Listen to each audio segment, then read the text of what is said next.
નમસ્કાર દર્શક મિત્રો, સ્વાગત છે આપ સૌનું આપણી ચેનલ ગુજરાત રોજબરોજ માહિતી યુટ્યુબ સમાચાર ઉપર। અને મિત્રો, દેશ દુનિયાના અને ગુજરાતને લગતા તમામ મોટા સમાચાર જોવા માટે ચેનલને સબસ્ક્રાઇબ, વિડીયોને લાઇક કરવાનું ના ભૂલતા। ત્યારે મિત્રો, હવે સૌથી પહેલા સૌથી મોટા સમાચારની વાત કરીશું તો મિત્રો, ગુજરાતના જિલ્લામાં કોલ્ડ વેવનો યલો એલર્ટ। તો મિત્રો, વાત કરવામાં આવે વિશિષ્ટમાં સમાચારની તો મિત્રો, હવામાન કેન્દ્ર અમદાવાદ દ્વારા આપવામાં આવેલી માહિતી અનુસાર મિત્રો, છેલ્લા 24 કલાકમાં ગુજરાતનું સૌથી ઠંડુ શહેર નલિયા બન્યું છે। જ્યાં મિત્રો વાત કરવામાં આવે તો નલિયામાં શનિવારે 6.2 ડિગ્રી તાપમાન નોંધાયું હતું। તો મિત્રો, આ સાથે જ મિત્રો ડીસામાં 8.9 ડિગ્રી, તો મિત્રો અમરેલીમાં 10 અને રાજકોટમાં 12.6 ડિગ્રીની સાથે મિત્રો જે ઠંડા વાતાવરણની જે લહેરો છે તે લહેરો હાલમાં ચાલી રહી છે। ત્યારે મિત્રો સુરેન્દ્રનગરની વાત કરવામાં આવે તો 12.6, કેશોદમાં 11.7, વડોદરામાં 10 ડિગ્રી તાપમાન નોંધાયું છે। મિત્રો વાત કરવામાં આવે તો આ ઉપરાંત અમદાવાદમાં 13.5 ડિગ્રી અને ગાંધીનગરમાં 11.4 ડિગ્રી લઘુત્તમ તાપમાન નોંધાયું હતું। એટલે કે મિત્રો ઠંડીનો ચમકારો છે તે મિત્રો દિવસે ને દિવસે વધી રહ્યો છે।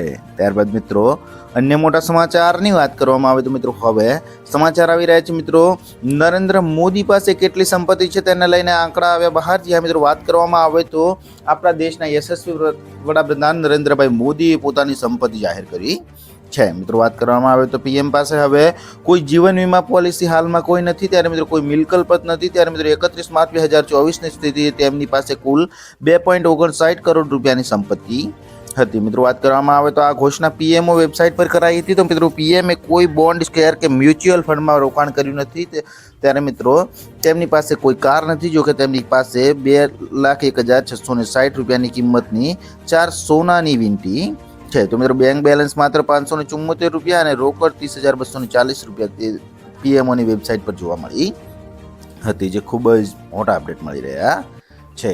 ત્યારબાદ મિત્રો અન્ય મોટા સમાચારની વાત કરવામાં આવે તો મિત્રો, હવે સમાચાર આવી રહ્યા છે ગુજરાતની દીકરીઓ માટે ₹10,000 રૂપિયાની સહાય। જ્યાં મિત્રો આપ સૌએ કુંવરબાઈનું મામેરું યોજનાનું નામ તો સાંભળ્યું હશે। ત્યારે મિત્રો આ સહાયની વાત કરવામાં આવે તો મિત્રો આ લગ્ન સહાય યોજના દ્વારા ગરીબ પરિવારની સીધી આર્થિક રીતે મદદ થવાના ઉદ્દેશ રહેલો છે। મિત્રો વાત કરવામાં આવે તો લગ્ન કરેલી દીકરીઓને ડીબીટી દ્વારા સીધી એમના બેંક ખાતામાં સહાય ચૂકવવામાં આવે છે। તો મિત્રો કુંવરબાઈનું મામેરું યોજના એસસી વર્ગની દીકરીઓના લગ્ન કર્યા પછી લાભ આપવામાં આવે છે। મિત્રો વાત કરવામાં આવે તો અનુસૂચિત જાતિની પુખ્ત વયની 2 કન્યાના લગ્ન પ્રસંગે 1/4/2021 પછી લગ્ન કરનાર કન્યાને સુધારેલા દર મુજબ 12,000 રૂપિયાની સહાય। જ્યારે આ તારીખ પહેલા લગ્ન કરાર કન્યાને જૂના દર મુજબ 10,000ની સહાય મળવાપાત્ર છે। એટલે કે મિત્રો વધુ માહિતી માટે તમે આપણી ઓફિશિયલ વેબસાઇટ છે જે gujatroजbaro.com પર જઈને પણ તમે આ યોજનાની માહિતી મેળવી શકો છો। ત્યારે મિત્રો આ યોજનામાં લાભાર્થીને દીકરી દીઠ ₹12,000 રૂપિયાની સહાય આપવામાં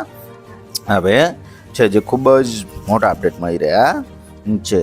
ત્યારબાદ મિત્રો અન્ય મોટા સમાચારની વાત કરવામાં આવે તો મિત્રો, હવે સમાચાર આવી રહ્યા છે મિત્રો, ગુજરાતની આ યોજનાઓ અધૂરી। જે હા મિત્રો વાત કરવામાં આવે તો ગુજરાત વિધાનસભામાં રજૂ કરાયેલા કેગ રિપોર્ટમાં મોટા ખુલાસા થયા છે। મિત્રો જે પ્રમાણે રાજ્યમાં 213 એવી યોજનાઓ જેની ડેડલાઇન 31 માર્ચ 2024 કે તે પહેલા હતી, આમ છતાં પણ મિત્રો આ યોજનાઓ હજુ પણ અધૂરી છે। મિત્રો વાત કરવામાં આવે તો આ યોજનાઓમાં 213 યોજનાનું બજેટ 12,000 કરોડ છે। તો મિત્રો આ સિવાય રિપોર્ટમાં સામે આવ્યું છે કે કેન્દ્ર સરકારની યોજના માટે રાજ્ય સરકારની જે એજન્સી બનાવે છે તેમના ખાતામાં 8,000 કરોડ રૂપિયા વપરાયા વગરના પડ્યા છે। એટલે કે મિત્રો આ જે યોજનાઓ છે તેનો મિત્રો લોકો પૂરો લાભ લઈ રહ્યા નથી, તેવું પણ સીધું કહી શકાય છે, જે ખૂબ જ મોટા અપડેટ મળી રહ્યા છે। ત્યારબાદ મિત્રો અન્ય મોટા સમાચારની વાત કરવામાં આવે તો મિત્રો, હવે સમાચાર આવી રહ્યા છે મિત્રો, મોંઘવારીમાં લોકોને હાશકારો। જ્યાં મિત્રો વાત કરવામાં આવે સમાચારની તો મિત્રો છેલ્લા 10 દિવસમાં શાકભાજીના ભાવમાં 40% ઘટાડો થયો છે। મિત્રો આ ઘટાડા સાથે દિલ્હીના છૂટક શાકભાજી માર્કેટમાં હાલમાં બટાકા 30 થી 40 રૂપિયા પ્રતિ કિલો, તો મિત્રો ટામેટા 30 થી 40 રૂપિયા પ્રતિ કિલો અને ડુંગળી 50 થી 60 રૂપિયા પ્રતિ કિલોના ભાવે વેચાઈ રહી છે। મિત્રો તે જ સમયે વાત કરવામાં આવે તો અન્ય શાકભાજીના ભાવ પણ નોંધપાત્ર ઘટાડો જોવા મળ્યો છે, જેને લઈને મિત્રો લોકોમાં મોંઘવારીને લઈને થોડોક આંશિક જે રાહત છે તે રાહત જોવા મળી રહી છે, જે ખૂબ જ મોટા અપડેટ મળી રહ્યા છે।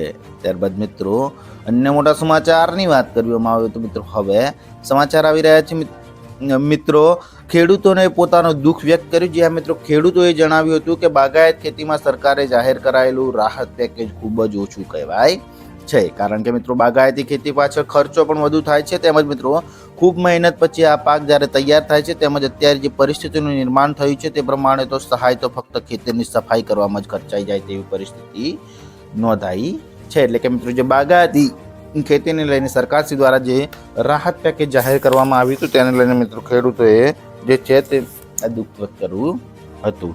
ત્યારબાદ મિત્રો અન્ય મોટા સમાચારની વાત કરવામાં આવે તો મિત્રો હવે સમાચાર આવી રહ્યા છે મિત્રો સોના ચાંદીના ભાવને લઈને મળી રહ્યા છે. જી હા મિત્રો, વાત કરવામાં આવે તો મિત્રો શનિવારે સોના અને ચાંદીના ભાવમાં ફરી ઘટાડો થયો હતો. જી હા મિત્રો, વાત કરવામાં આવે તો સોનાના ભાવમાં ₹750 અને ચાંદીના ભાવમાં ₹340નો ઘટાડો થયો હતો, જેને પગલે મિત્રો સોનાના ભાવ 79,000 અને ચાંદીનો ભાવ 92,300 પહોંચી ગયો હતો. એટલે કે મિત્રો સોનાના ચાંદીના ભાવમાં ઘટાડો જોવા મળ્યો હતો, જે ખૂબ જ મોટા અપડેટ મળી રહ્યા છે.